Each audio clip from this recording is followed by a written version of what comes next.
बिथांमोननि सायाव जाथिया मा फोथायनाय थागोन बेयाव ट्राइबेल संघ थाबाय जोंनि दुलाराय बर' फरायसा आफाद दं बिश्वनाथ डिस्ट्रिक्टनि बिथांमोना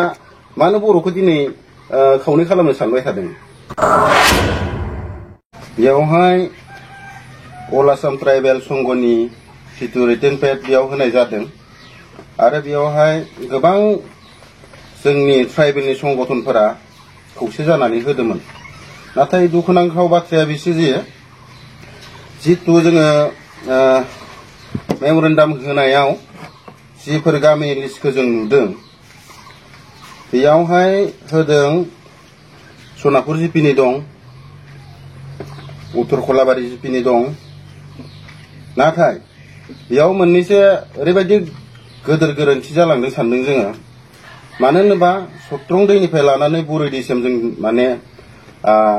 बर' एबा ट्राइबेल गामिखौ जों बेयाव नुनो मोनाखै बिनि जाहोना मा जों बेखौ मिथियाखै आरो बिनि फिननायखौ ट्राइबेल संघ बर' एबसु आरो गोबां जोंनि माहारियारि आफाद आरो ट्राइबेलफोरनि जिखिनि संगठन दं बिथांमोना बिनि जोंनि सोंथिनि फिननायखौ बिसोरो होनांगोन आरो होगोन होननानै जों मिजिंथियो मानो होनोबा बेयावहाय अनलि फर सनापुर जिपि बा उत्तर खलाबारिनि जिपि मोननैसो बा गपालपुरनि जिपि मोननैसो गामिखौ लानानै होनाया जोंनि नोजोरावथ' गफुरनि बर'खौ माने डिभाइड खालामनायसो बेयाव सोरदों खैसार जाजानानै सोरदों खैसार साजानानै माने बे ड्राफ्टिंनि माबाखौ मेमरेन्डामखौ बानायदों जोंथ' बेखौ मिथिला आरो जायफोर बे बिबानाव दं बिथांमोना माने बेनि एन्सारखौ होनो हायाबा जों बिथांमोनखौ बर' हारिनि सुथुर होननानै जों बेखौ सानना लागोन एबा ट्राइबेलनि सुथुर होननानै जों बेखौ सानना लागोन मानो होनोबा ओरै बालिजान जिपि आरो गोबां माबायाव जिपियाव जोंनि ट्राइबेल सुबुंफोर दं अनजिमा दं गोबां वार्डआवनो ट्राइबेल मेजरिटि दङ बिथांमोननि राजनितिक भाबे माने जों मार्डार खालामनायखौ जों माने फोजोबस्रांनायखौ जों माने नुहुरनाय जादों बे माने मेमरेन्डामाव स' बेखायनो जायफोरा बे मेमरेन्डामखौ बानायदोंमोन बिथांमोना सोरनि खैसाराव हाबनानै बेखौ बानायदों दिनैसिमबो जोङो बेखौ मिथिनो मोनाखै आरो जों बेखौ जे खालि धरना होदों बे खालिनो जों एसेबाबो जों थाल मोन्दोंमोन माने मेमरेन्डाम गथायनाय समावनो माने बे बुस्थुआ एसे खिलिमिलि दं होननानै दिनै जों बेखौ अपेन माने जोङो खुला भाबै जों नुनो मोनमारबाय जोंनि साननाया थिगानोमोन बेनि ड्राफ्टिंखौ सोर बानायदोंमोन होननानै नोंथांमोना सानो आरो सोरनि दैदेनदोंमोन होननानै सानो नोंथां बेनि ड्राफ्टिं बानायनाया बिश्वनाथ जिल्ला दुलाराय बर' फरायसा आफादनि पेडआव जों मोनदों ड्राफ्टिं बानायनायाव बेयाव 10 जन कमिटि दं बर'फोरनिफ्रायबो दं दिउरिनि दं मिसिंनि दं नामफोरखौ जों नोंथांमोननो रोखायै जोङो मेमरेन्डामखौनो जों नोंथांमोननो गथायगोन नोंथांमोना बेयाव देखायनो हागोन मा मा आफादनिफ्राय दङ बेयाव गोबां आफादनिफ्राय दङ ट्राइबेलनि जेसेबांखिनि आफाद माने गफुराव जेसेबांखिनि ट्राइबेल आफाद दङ माने बेखिनि आफादनिफ्राय गासैबो दंजोबो बिनि सायाव नोंथांमोना दिनै मा बेबस्था लागोन जुदि नोंथांमोननि माबाया फाइनाल लिस्टआव ओंखारमाराबा बेखौ जोङो डिसिसना बेनो जागोन जोङो united forum of ex N D B हिसाबै जोङो जेब्लायबो रायजोजों थानानै खामानि मावगोन आरो बे जुदि बे मेमरेन्डाम होनायानो जुदि फाइनाल जायोबा जोङो जायफोर मेमरेन्डाम बानायदों बिथांमोनाथ' गिबि माने दायनिगिरिया बिथांमोनानो आरो जोङो जेसेबांखिनि गामिया बिसोर बिथांमोना बेखौ गालांनो नागिरदों फैबाय थानाय इलेक्सनाव जोङो इलेक्सन बर्जन खालामगोन जों बेयाव रावबो पलिटिकेल पार्टि एबा रावबो दल संगठन जोङो हाबोआ बेयाव बे जिखिनि गामिखौ गालांदों बिथांमोनजों जों थाफानानै बे खामानिखौ मावगोन आरो जों खौसेयैनो जों थाफिनो जोङो बेखौ जुजिबाय थागोन जों गफुर हिसाबै अल आसाम ट्राइबेल संघआ बेखौ राइटिं पेडआ बिथांमोननि हिसाबै जोङो बिथांमोननि लिगआव बेखौ जादों सानदों जोङो बेखौनो होननो लुबैयो सोरबा लखिराम बसुमतारी सोरबा मुदित फातगिरिनि बेक्तिगत बियो संघ माने सम्पति नङा बियो बे ट्राइबेलसो बेयाव ट्राइबेल सुबुंनिसो बे जायगाया बिथांमोना सोरजोंबा बायजादों ना मादों जों बेखौ बुंनो थाङाखै बिथांमोना बेयाव माने हाबनानै बेले बेजे ट्राइबेलखौ सोखावनायनि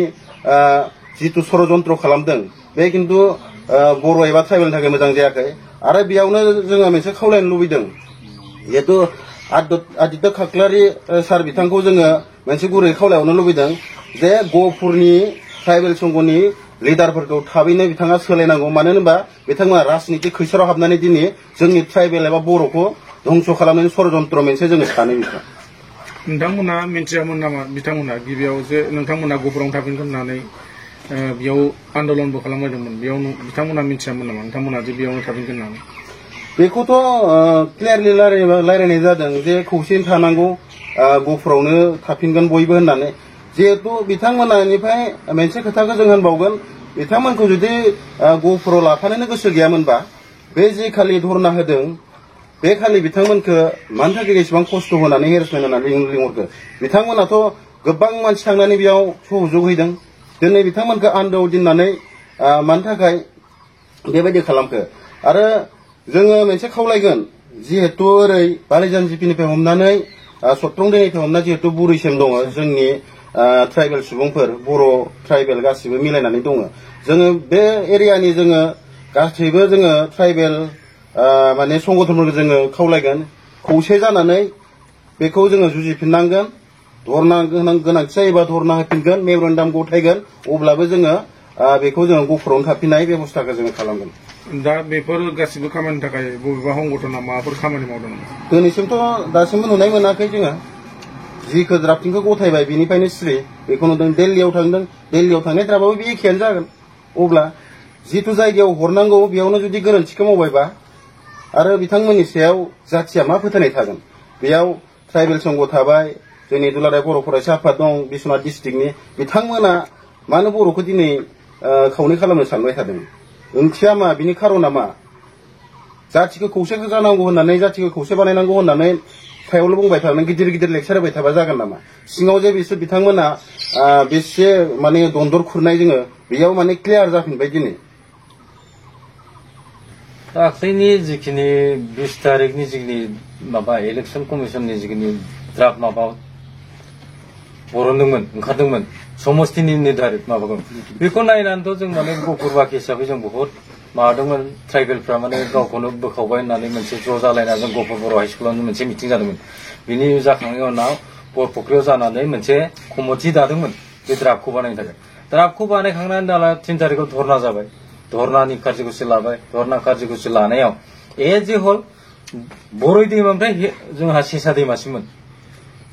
माने मोनफ्रोमबो ट्राइबेल दिउरि मिरि कार्बि गासिबो ज' लोगो लानानै जों मोनसे धरना कार्यसुचि लादोंमोन धरना कार्यसुचि लानायनि उनाव जों नुबाय दिनै अकल माने द्राफ्टिंनि लिस्टआव नुबाय जों सत्रं दैमानिफ्राय सेसा दैमासिमनि जिखिनि नाम हाबनाय दं बिहालियाव बेल' दं सत्रं दैमानिफ्राय लानानै जोंहा दुलुं हमना ला बालिजान कृष्णपुर नलनिबारि गारिबिल आमजारुनि ओमफ्राय माबा बेफोर गासिबो पन्चायतनि जिखिनि ट्राइबेलफोर दं बिसोर फैनानै लैहोर लैहोर धरना होफैदोंमोन धरनाखौ होखांनायनि उनाव नुबाय जों दिनैसिम बे गामिया दिनैसिम हाबाखै जों बेखौनो बहुत दुखु मोनदों मानि थाखाय हाबाखै मानि थाखाय होनाय जायाखै बेफोरखौ क्लियारिफिकेसनखौ होना लानाया मोजां जाय बे द्राफ्टिंनि सायाव द्राफ्टिंखौ बानायदोंमोन बेखौ बुंना लानाया मोजां आरो